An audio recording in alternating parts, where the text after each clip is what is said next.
Once again, delighted to have with us this morning Dr. Yasser Tantawy, our international relations expert. Once again, Dr. Yasser, pleasure to have you with us.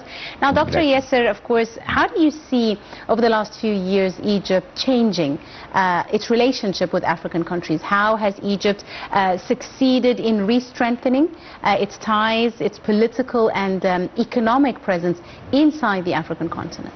I think we are not saying we are in a new era of relationship, but let's say we are getting back to normal. Yes. Egypt from beginning in the 50s and 60s was a leader in developing the Egyptian Africa, or let's say a cross-continent relationship between countries regardless of engagement or not. Yes. And unfortunately it was on a stagnation mode for a few years before, but we are reviving all of that again and getting back to normal status. So Egypt is sponsoring a proper development across continent, strengthening the relationship between African countries and with all African countries regardless of any political misleading issues, let's say, because of course each country has its own agenda of developing political relations and so on, but Egypt tried to be neutral from the beginning and to be looking for benefit for all parties. So Egypt trend is unique, is not like other countries, because we are having lots of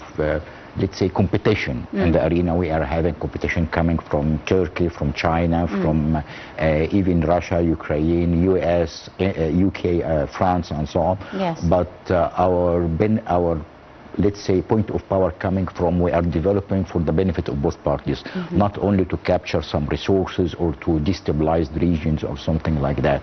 So our relation is not based on only economic factors, but it is based on social benefits, mutual understanding, strengthen the frontier of the African country for international cases and so on. Win-win partnerships as well, which is a change from usual partnerships with African countries, where usually African countries have more of a raw material production cycle. Countries come just to take the raw materials and off they go. But Egypt has changed this perception to a certain degree, aiming to start industrialization projects and partnerships with African countries. It is. This is the way of doing things. Actually, Egypt trend politically in the last few years is coming from getting mutual benefit for both parties. Not to having that colonization perception of, let's say, utilizing or absorb the natural resources and human resources in the continent. So it's different trend. It's a smooth trend, let's say, and that's why it meets expectation because it meets the social behavior of any normal person. The colonization approach now is decaying because African continent is not raw like before. It's have now lots of its population is properly educated, have a very good mindset and so on. So people now understand what's happening, how people are trying to abuse the African continent to the best. But in our trend, which was successful in the past few years, like in Somalia, like in Sudan, Chad and so on, met expectation of the, let's say, the normal human behavior of development. So that's why we are taking a niche front in that, regardless of any other. And in addition to that, as we can see, Egypt is looking for tactical and daily cooperation, not strategic cooperation, just to have like the normal wording of colonialized approach, which is technical assistance or just providing some training and so on against resources, which is not. We are going to a full partnership in doing business together, let's say. Absolutely. Right. Dr. Yasser, we're seeing also many visits by Egyptian state officials, by President Abdel Fattah al-Sisi himself, whether he has traveled to African countries or received African leaders. Just recently, the President had a visit to Tanzania. Also today, the President President al-Sisi receives in Egypt the President of Madagascar, Michael Randrianirina. Very important ties and diplomatic relations. Tell me a bit about the importance of the exchange of these visits, because they don't just happen on a one-to-one level. They come with delegations of business partners, of possible opportunities, exploration of partnerships between African countries. I believe practically Egypt is looking to have a stabilized region by all means in African continent, because of still Africa is too huge to be controlled by a solo country, let's say. So technically, what Egypt is trying to do is number one, stabilize the relation with all countries. Yes. Number two, developing that relation into a business and economic social partnership, which is already happening. That's why in Egypt we're having lots of economic, even military, security, medical, healthcare delegations in Egypt, and even we are trying to develop the educational system, the African continent across the countries. On the other side, what Egypt is doing, let's say the case of Tanzania and Madagascar, it's a little bit unique because Tanzania is having a niche in the region of, let's say, the Nile River critical zone. We can say critical zone. In addition to being a critical country or a strategic country in any developing in this area. So what Egypt is doing is very simple. You know, we can say that anybody can go to war, anybody can go to fight, but Egypt is working the opposite side, is to stabilize the region, not to escalate issues and so on. Stabilizing the region by economic development, by supporting healthcare, by supporting educational program, international cooperation, supporting even the domestic, let's say, demographic requirements and so on. So in addition to that, strengthen the one-to-one relation. I don't mean presidential relationship. One-to-one means lots of people are meeting through different delegations, rather business, rather professional, and so on. As with Tanzania, we are working with infrastructure programs, infrastructure developing, professional training, professional education systems, starting from universities and so on. So technically, we are getting back. We cannot say getting back to the mode of the 60s. We are getting back to the mode of when the African Union was established, where lots of potential activities was on hold and was going on. So what Egypt is doing now is to collaborate all of that in a more tuned approach, not based on to be a prime country, but based on to be a motherhood of all African nations, based on mutual benefit and mutual interest for everyone. So to keep everybody happy. This is it. A win-win partnerships. Yeah, it is. How do you see Egyptian projects? You mentioned several Egyptian projects in different fields. You spoke about education, health, energy, infrastructure. How do all these contribute to strengthening partnerships, not just in the sense of the word of just strengthening partnerships, but on actual development of partnerships on the ground? We've seen lots of different areas and lots of different multifaceted sectors being developed in African countries and partnerships between Egypt and African nations. Yes, actually Egypt is playing a more constructive role of how to develop relation with countries. Let's say it's based, number one, of a very simple approach, which is the nature of relation with that particular country, about it, how far it is in the critical zones in Africa. Number two, the distance, because of course we can build, let's say, infrastructure programs in Tanzania, but it could be a little bit hard in Madagascar, let's say, because of the distance, of course, the cost of transportation, the cost of logistics and so on. So we are playing it smart right now. So what will happen is Tanzania is infrastructure project in power, in urban planning, in construction, in dams and so on, which is, and I think Egypt is having lots of dams. The recent one that opened in Tanzania was sponsored by Egypt already, and Egyptian countries. The Nyerere Dam. Yes.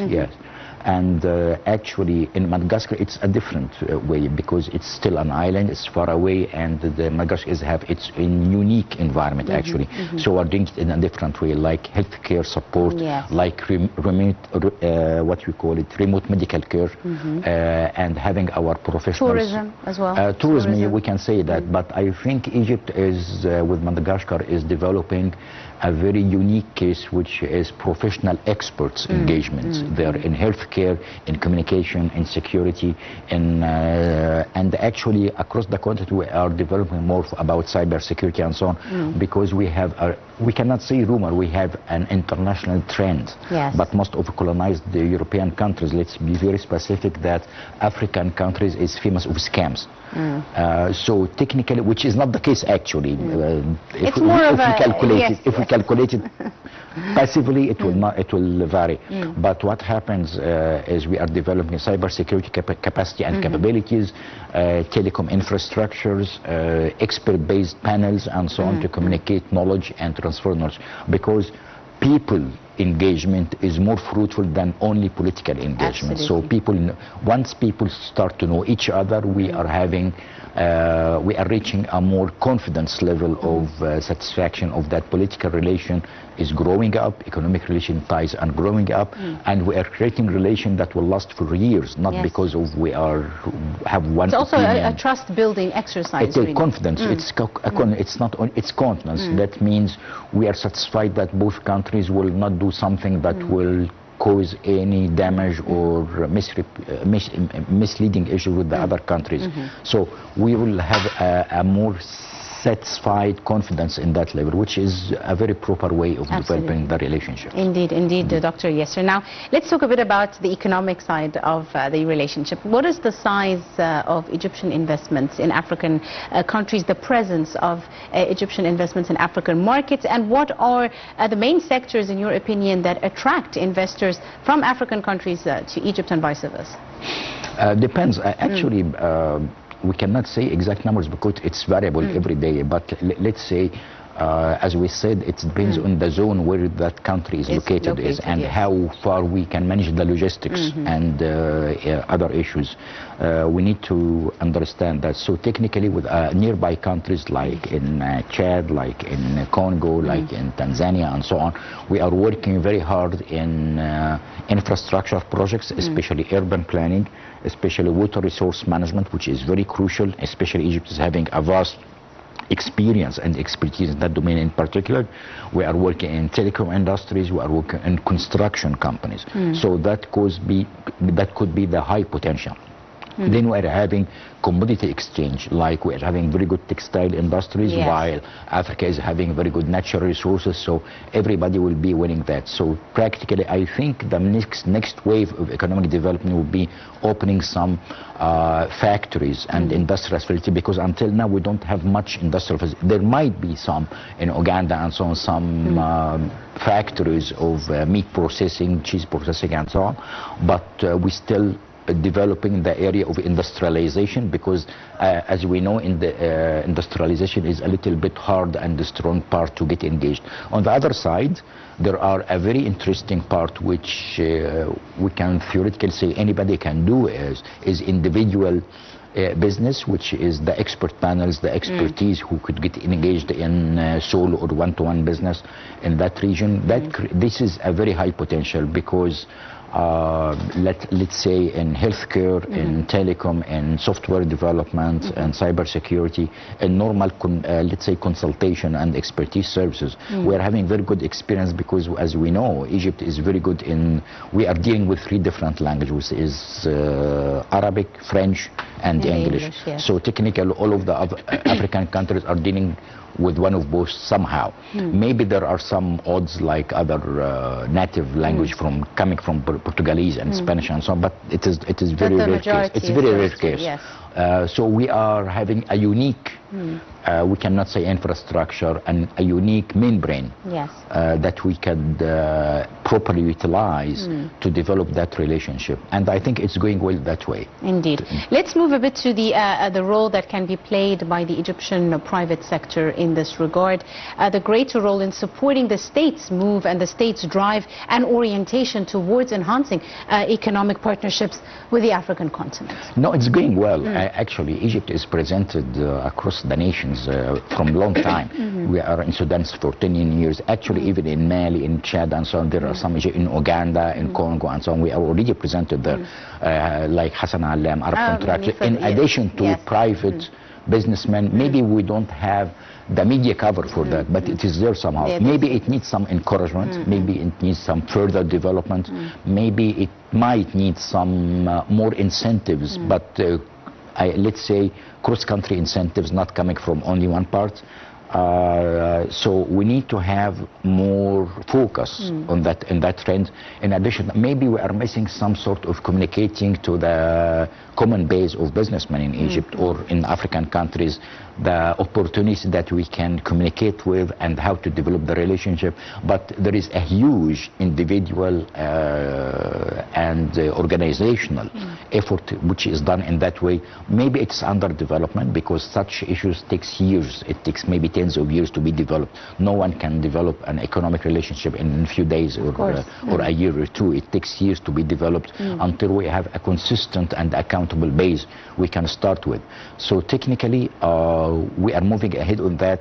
Maybe some normal deficiencies like the issues happened before in Mali, like whatever it will be. But I think we are now having a new wave of businessmen who can accept the challenges versus opportunity. They can accept have some risks in some nature, but this is normal. This is a normal behavior in any investment. Even some people are looking for challenges because this is the best benefit for them. So it's developing now. It is not like before where people or let's say the normal business society was a little bit reluctant. Now it's potential. There are lots of competition, and everybody understands if we cannot capitalize the opportunity right now, you might lose it forever. Indeed. On that note, Egypt is also a very important destination for African countries as a window to other continents. We're talking about, of course, Asia. We're talking about Europe. How do African countries, specifically those mid-Africa and southern Africa, use this strategic positioning and geographic position of Egypt also as a window for their products, for different markets for them to deal with as well? I think we need to go back to, let's say, 20 years ago, maybe less even, when you like to travel to the African countries, you will go there through Paris or something like that. Now it's not happening because we are developing more direct flights, exchange between the carriers, let's say, and it's developed very well versus a lot of incentives which make it. In addition to that, we need to understand Egypt is having more than 17 ports. No other African country is having that, with all respect, even in the Middle East, actually, all over. Even in southern Africa? No, the entire African continent and even the GCC region and so on. We have still 17 ports at different levels, and there are even some very specialized ports. So now, and the Egyptian potential for the last, let's say, 10 years is to develop to be a logistic hub. Not for Africa, but also for Europe, actually.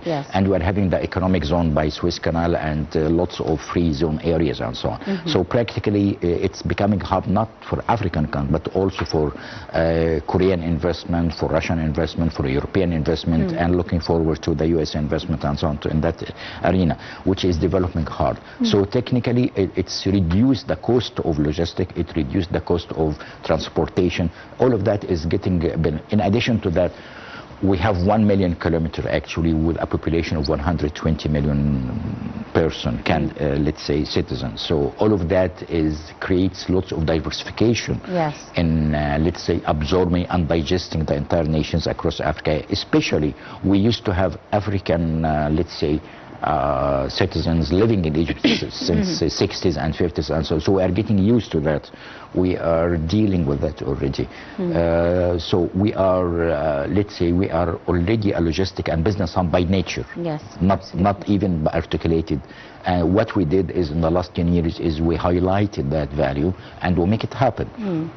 So this is the winning point that we are having currently. Absolutely. Now, during Egypt's presidency of the African Union, Egypt played a very, very pivotal role with regards to advocating for the free trade agreement. This was a very important spearheaded project by Egypt in order to open trade between African countries, reduce restrictions, improve taxation, etc. Let's talk a bit about the importance of the free trade treatment. If we go back to African relations starting from COMESA agreement and so on, there were lots of, let's say, agreements that was properly written in the last 40 to 50 years even. But on practice, it was not executed or implemented because it's a very nice word, very nice to happen, very nice to be done, let's say, or executed. But we go back now to the normal point, which is now we go into practice. Now we do it and the most common barrier that confronts any business, which is bureaucracy, logistics,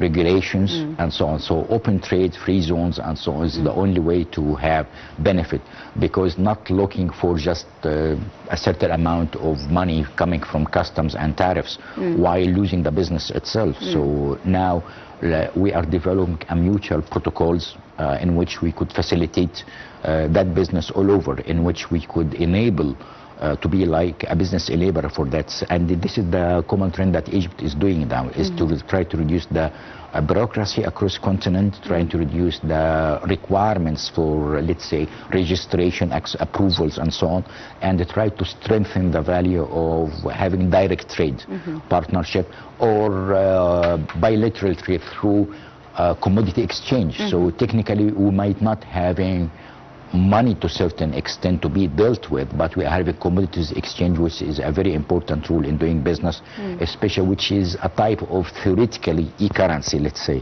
So this is a new trend of doing business. So we are doing a blockchain technology, but by commodities, let's say, which is very easy to everyone. So we don't have to liquidate things, we don't have to get credit lines, we just need to have the capacity and competence to export. That's it, from both sides, which is going well, I think. Which is indeed. Now, Dr. Yasser, a very important issue during the implementation of such agreements is the issue of transportation. Yes. For years and years and years, we've heard of the Cape to Cairo railway, which has been revived several times. Ports, road networks, trains, etc. How important are these transportation networks in order to really link up African countries and allow the ease of trade and commodity exchange, like you were saying? We need to go back in the 90s, where we have a case here that two major Korean companies came back to Egypt to address the point of having their head office back in Egypt, and they failed to do that because they presented very clearly, we don't have telecommunication that can support that. We don't have infrastructure from power and the traffic to do that. Transportation. In addition to that, there was a Japanese study saying that if we keep by the 90s that way, Egypt by the year 2020, something like that. I don't recall the exact year. This was 30 years ago, so yes. Yeah, the speed of traffic inside traffic cars will not exceed from 8 to 12 kilometers per hour. So we can understand that now we are having highways across the cities, not even streets. So practically the major development that happened is to focus on, we are having the proper infrastructure that will transport commodities, transport people, transport the business, communicate the business itself. And facilitating that will ease and shorten the time to traffic, which is very important, especially when we are dealing with the time taken by trucks to transport. I think a few years ago, before our innovation plans for roads, I think we were taking 3 to 4 times the time taken by the same way in Saudi Arabia and so on for truck transportation. So now it's booming, it's different, having lots of dry docks on board and so on, strengthen the value of that. So which is a little bit rare across the African continent. So all African countries is trying to use our ports, our dry docks, our free zones as a communication hub, as a logistic hub to facilitate all of that, which is going well up to now. Absolutely right. I'm afraid we've run out of time very quickly. I'd like to thank you very much, Dr. Yasser Tantawy, our international relations expert. Many thanks, sir, for your time and your insight this morning, and for joining us on Good Morning Egypt. Thank you very much. Thank you so much, Doctor. And with that, wrap up the first segment, now taking you to a short break, and we'll be back after the morning's press review. Stay tuned.